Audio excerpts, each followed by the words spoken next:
What should it be if you're on the sand, for example? What a yeah. Around about 15 or 20. 15 or 20 if you're on the sand. Yeah. Did These you? keys, I better go through these with you. Oh, I forgot all about them. okay. These are the keys. All right. I'll start from the biggest key. That'll probably be the easiest way. You want to got that recorded? Yes. One. Biggest key is for your main water cap on this side, right? Your next one down is for your deadlocks, your main deadlock on your door. This little funny device is for your water cap on the rear ball weight tank. Okay.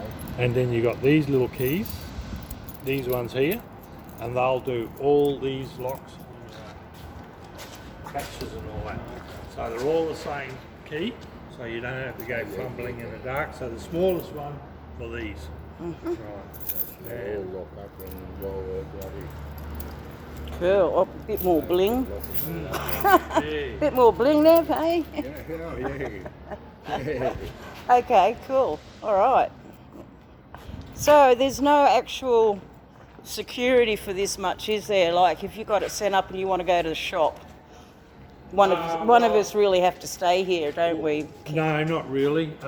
If it's open set up, You can still lock the door. yeah. Yeah, you can still Yeah, lock it. but you can lock all these. Put one padlock. You only have to put one padlock on one of them, Yeah.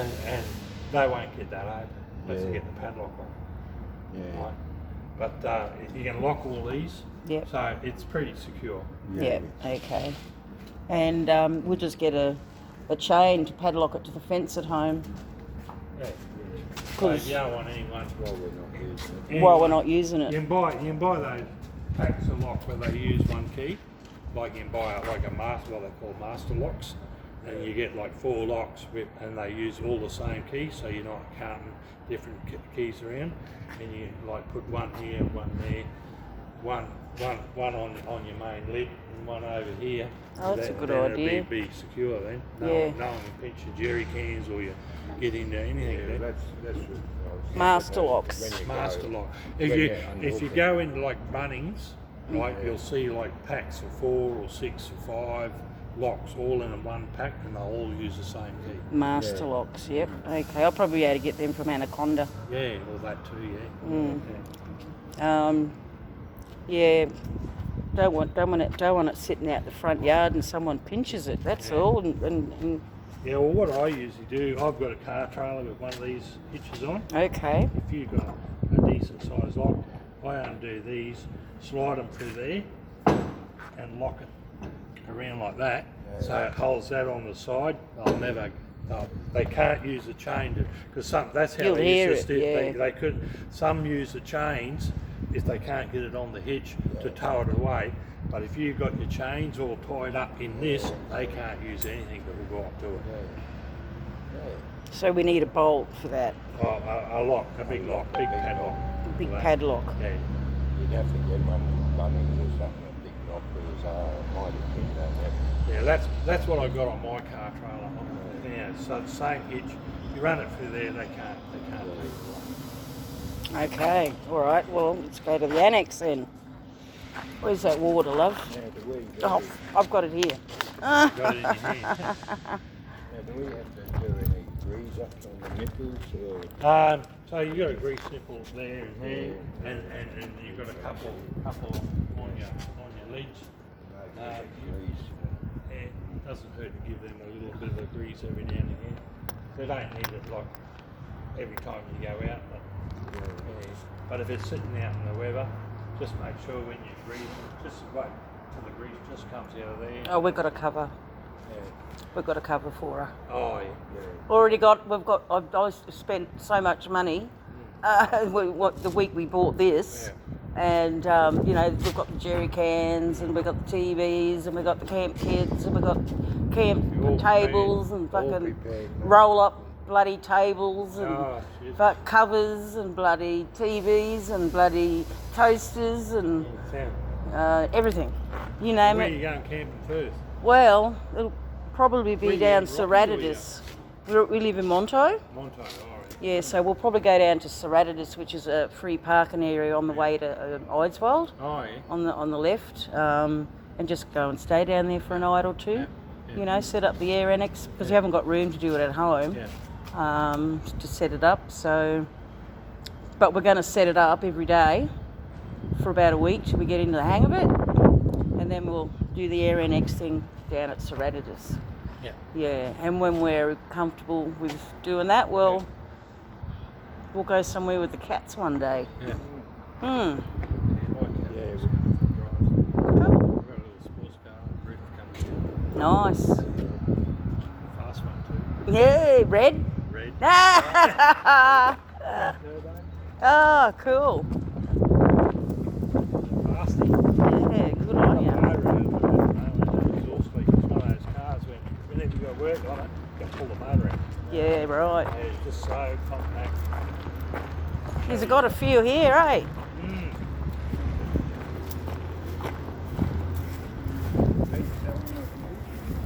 Been selling a lot? Yeah. Going out pretty regularly. Well, that's good. Yeah. Good for the business and good for the Yeah, workers. Stays like that.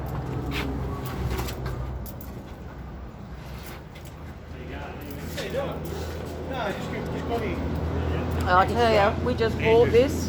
It's bloody brilliant. I've got the old time one too. Yeah. Still got the old pole annex. Yeah. Andrew will look after you. Hey buddy, how are you? Back again. Yeah, that's the way. Hey, Yeah. So with the air annex, I'll explain it to you a bit more. They probably don't show you a lot of this on the video. Right? So pump up points are here. Right, and you got one on each stay that comes down. Right? So the first one has a valve in it. So you can notice if I take that off, no air comes out. That's where you push a pump in for you to pump it up. okay. Right. Now, the other thing they probably don't tell you is these are all valves, right? So you wind them backwards till you hear that little click, and that means it's open. So I wind that one back, and you hear that little click, and that's open, right? Close them up, you wind them in. So when you're pumping them up, they all have to be open, right? Now, if you do happen to get a leak, very rare that you can get a leak in these, right?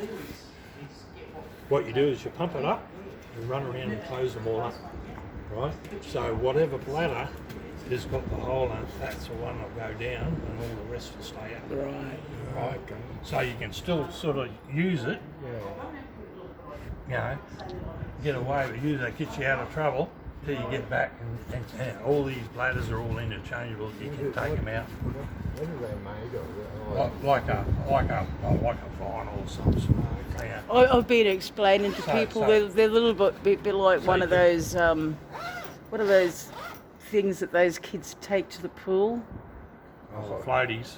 Those round ones. Oh, those noodles. Yeah, those- I've been saying to people they're a bit like a noodle, but Yeah. a lot tougher. Yeah, pretty much what they are, but Yeah. they've got air in them. Okay, so if we get a leak, we start pumping it up, You but, pump it up, but and we then- have then open them all. Open them all to Yes, pump it up. yes. And then if you've got a leak, once you pump it up, close them all off, lock them all back off, and that'll let you know which one's leaking. Okay, and so they should be shut at all times. No, you Open. can leave them open all the time. Okay. Right? It's only if you've got a leak. Right. Yeah. Okay. They Yep. don't show you that in No, the video. they don't explain that bit to you. No, Okay, so they're meant to be shut all the time. Yeah, So yeah. you don't need, when you set it down, you don't need to unplug them. When you pull it You down. can leave them open. You can leave them open like that. Okay, when you pull it down. Yeah, leave them all open. Make them Okay. all open when you pull them Right, down. okay. Or when you pump it up. Leave them open. Open Yeah. So and you then just- closed. And you Right. can leave it like that, right? And you Yeah. don't have to. It's only if you get a To leak. get a then leak. close Right. them up. Okay. Yeah. Right. Yep. And that'll let you know which one's there. When you go to do fold it up, when you take it off your tent, unzip it off your awning, lay it down flat, so you can lay it on the back side of it. What I usually do is just pull it over like that, and lay it That down way? as flat as you can. and fold it in like you do like a blanket or something like that. Just keep folding in until you're about this wide. Yep. Right? Make sure these are all open, right? With all these valves here. But make sure all them valves on the outside are Yeah, open yeah, when go you're around and taking it down. As you're letting the air out, just go around and undo them all, right? And let all the air out. Just leave them open, and then so you want when you go to do it. So remember I was explaining to you before, the first one, this one here, is for when you go to pump it up. And then if you want to let the air out, you go to the next one down, and you undo that one. I won't undo it because it'll let the air out. Okay, so the first one This is is for the pump. It's got a First one's valve for in the it. pump. It's got a valve in it. uh-huh. And then to let the air out, To let the air out, you use the one Bigger- with the bigger one. ridges. Yeah, the this one, ridges. yeah. Yep. And once you release that, it'll just. yeah, it'll just So come down. the Yeah, motor yeah. doesn't So need you to just be go on. around, you undo that one, you jump to that one and that one, and open them all up. Then when you unzip it off your tent, right? As you're closing up, you can unzip it. So when you're setting it up, you've got to put your pump into each one of them. No, Only one. Yeah, we can go from that one, and that'll do the rest. As long as these are all open, right? It will pump the whole thing up. Okay, so you only need to use one. Yeah. Yep. Okay. All right. Was there anything else Pretty much it. I was Yeah, going to and if you want ask? to get power to it, you can just for your pump, you can either go off that one, or you can go off your drawbar one, which is that one there. Oh yeah. Yeah. Where? This one here. So you can plug into that. Oh, Yeah. I didn't see that. Okay, so that's for your air pump. You can, or your car when you run along the road, that'll charge your batteries up. Okay. Right. But if you want to run your air pump, you can run your air pump or plug your solar panels into that one. That's directly connected to your batteries. Oh right. Yeah. So, So- But if you really want to get serious, you can utilise that lead to put a DC-DC charger. So if you're doing a lot of travelling and fully charge, that won't fully charge your batteries. Yeah, it's all right for the average person, but if you're doing a lot off the grid, travelling and all that, put a DC charger in, and that'll make sure when you're driving that those batteries, when you pull up in the next stop, are fully charged. Okay, so if you're doing a lot of travel, you get a DC charger. DC charger. DC charger. DC charger. DC to DC chargers, it's called. Yeah. DC To DC charger. DC To DC charger. to DC charger. Yeah. Okay. Do you hear that?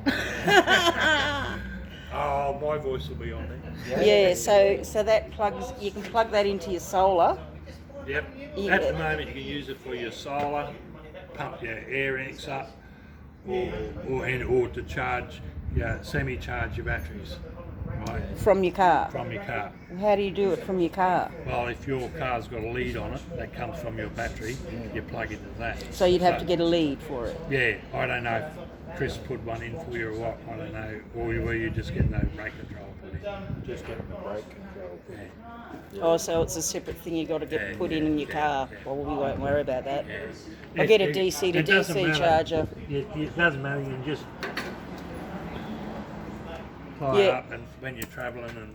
Yeah, well, if It doesn't matter if it's not plugged up. So- It doesn't affect it. So if you were like out camping, say we were camping in a free camping area and we got stuck because it's pissing down raining, Yeah. how long would the solar last and the batteries? Well, the solar won't. If it's raining, your solar won't work for starters, right? But you should, with 200 amps, you should get roughly about 3 days running a fridge and lighting, right?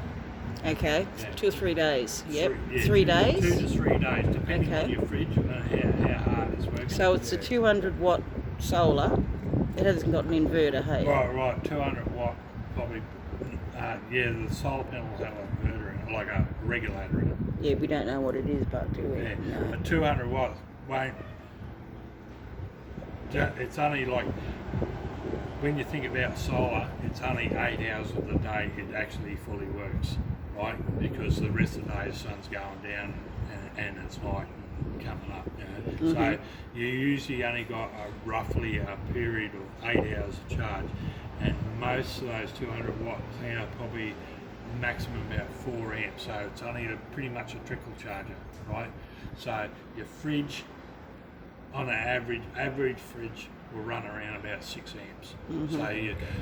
So you're losing 2 amps with your solar, unless you buy another set. But you've got to remember, when you're running solar, you can only use one regulator, so you've got to wire it up in a way that you only use one regulator. If you understand that, I can probably it's probably too technical, but yeah. But if you ever want advice or whatever, just don't hesitate to ring up. Yeah, because we could get a bigger solar system, in other words. Yeah, you can get a bigger solar or make a bigger solar. But you can't add to this one? You can, that's what I said. That's- But you can only use one regulator. There is a way to do it, and to use multiple. You can add like another lead on your charge port of your regulator, so it takes another set of solar panels, right? But you can only use one regulator at a time. Yep. Like, otherwise, if you use 2 sets of solar panels with regulators, the regulators will argue with each other and nothing will happen. Yep. Okay, yep, got that. Right, yep, all right. Okay, so we go to the brakes now. Yeah, right. Yep, electric brakes. Ah, vehicles are 2.5 litre. Yeah. Think you'd tow that pretty good? of course it will. Jiggy's a great car. It's got twin turbo on it and everything. Unlock it for a sec, love. What I do recommend is your first time out, get it up to about 70 k's, right? Most, if it's too much for the car, you'll notice it around about 70 k's, and just increase your speed slowly. Do it on flat road, right? Just take it somewhere where you can get up to about 70 k's, right? See how it feels. If it's all right, then take it up another 10 k's. Just do it 10 k's till you get to 100, right? As soon as if it feels like you're all starting to do this, back off straight away, right? If it really gets really bad, on your brake controller, press it in, and that just for a momentarily, and that will pull the trailer straight. Yeah. Okay, you got that? Yeah. Right, with your brake controller, Yeah, right. I don't know where he's set the knob. Oh, yeah, down there. I'll sit down here. Should jump in the other side, love. Yeah. Give it a minute. Oh, give them the works, mate. Right, with your brake controller. Oh, fucking reverse. Yeah. Alright, with your brake controller, turn it right to anti-clockwise to 0. And then when you turn your key on, press the button in, put your foot on the brake and release it. It should change it from auto to manual. Now, I believe these blue is for auto and red's for manual. I always run mine on manual. I don't know why, I just like manual. But then after it's set, doesn't matter if it's auto or manual, just wind it up to about 2, the starters, right? Get on a flat level ground, like flat road, get her up around about 60 k's, and just lightly put your foot on the brake just to activate your brake lights, because that's how your trailer brakes light work, right? If you feel like you're going forward like this and you're going to get pushed through the windscreen, it's up too high. I doubt it'll be up too high at 2. You should be able to just notice it, right? So if you don't feel anything at all, just knock it up one more notch, a little bit, and do it again. And if you can just feel it pulling the car up, that'd be fine. Right. If you have it up too high and you feel like you're going through the window, it'll wear the brakes out on your trailer because they are doing all the work. All right, so you should only just notice it. You got that, love? Did it, yeah. There you go. Mm. Just like that. Mm. So we're all right That's with a the camper? cut. That's a cut. That's it.